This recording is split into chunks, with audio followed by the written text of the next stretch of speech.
जय श्री श्याम दोस्तों। आज की ये कहानी है एक ऐसे जंगल की जो जिंदा है। कहानी को अंत तक जरूर सुनना और अगर कहानी पसंद आए तो चैनल को सब्सक्राइब जरूर कर लेना। ये कहानी इंसान के डर, अनजान जंगल और प्रकृति की उस खौफनाक ताकत पर आधारित है जो गलत कदम रखने वाले को जिंदा भी छोड़ सकती है और सबक भी दे सकती है। कहा जाता था कि उस जंगल में रास्ते नहीं होते, सिर्फ फैसले होते हैं, और जो गलत फैसला करता है वह कभी वापस नहीं आता। गांव के लोग सूरज ढलते ही उस ओर देखना भी छोड़ देते थे, लेकिन आरव को इन बातों पर भरोसा नहीं था। आरव एक साधारण लड़का था। उस दिन वह मवेशियों को ढूंढते ढूंढते जंगल के भीतर चला गया। शुरू में सब कुछ सामान्य था, पंछियों की आवाज, पत्तों की सरसराहट, मगर कुछ ही देर में आवाजें कम होने लगीं, जैसे जंगल ने सांस रोक ली हो। आरव ने पीछे मुड़कर देखा। जिस रास्ते से वह आया था वह अब मौजूद नहीं था। वहां सिर्फ घने पेड़ थे। अजीब है, उसने खुद से कहा, मैं यहीं से तो आया था। जैसे जैसे वह आगे बढ़ा, हवा भारी होती गई, पेड़ों की छाल काली पड़ने लगी और जमीन पर अजीब निशान उभर आए, मानो किसी ने नाखूनों से धरती को नोच दिया हो। अचानक उसे लगा कि कोई उसे देख रहा है। कौन है? आरव ने आवाज लगाई। जवाब में सिर्फ हंसी आई, धीमी, खुरदरी और हर दिशा से आती हुई। डर उसके शरीर में फैलने लगा। उसने भागने की कोशिश की, लेकिन जंगल ने उसे जाने नहीं दिया। पेड़ों की जड़ें जमीन से बाहर निकल आईं और रास्ता बंद कर दिया। आरव गिर पड़ा। तभी जंगल के बीचों बीच एक खुला मैदान दिखाई दिया। वहां हवा घूम रही थी और बीच में खड़ा था एक विशाल पत्थर जिस पर पुराने चिन्ह बने थे। पत्थर से लाल रोशनी निकल रही थी, जैसे वह किसी जिंदा चीज की धड़कन हो। आरव को वहां नहीं जाना चाहिए था, वह जानता था। फिर भी उसके कदम खुद ब खुद आगे बढ़ गए। जैसे ही उसने पत्थर को छुआ, जमीन कांप उठी। आखिरकार कोई आया।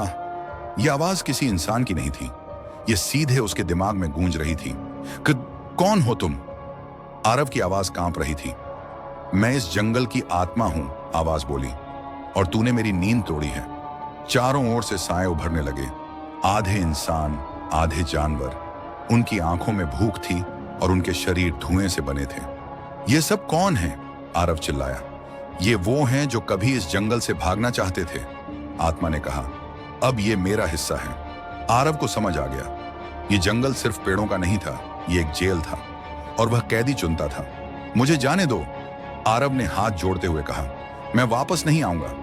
जंगल हंसा, पेड़ हिलने लगे। हर कोई यही कहता है, आवाज बोली, लेकिन हर किसी में जीने की आग नहीं होती।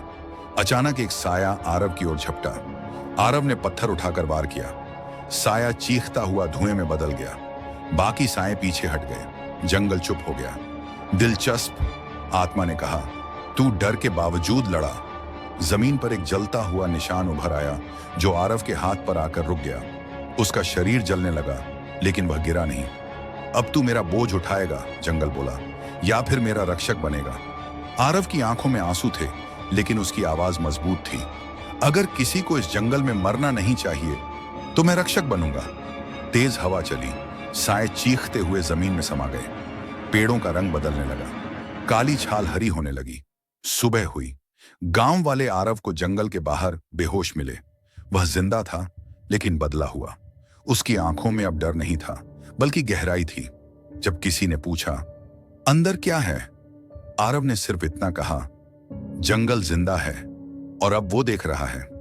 उस रात पहली बार उस जंगल से कोई चीख नहीं आई, लेकिन दूर कहीं पेड़ों के बीच एक धीमी हंसी अब भी गूंज रही थी।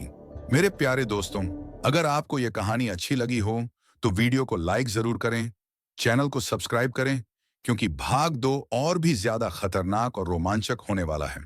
और हाँ, कमेंट बॉक्स में जय श्री श्याम जरूर लिखना।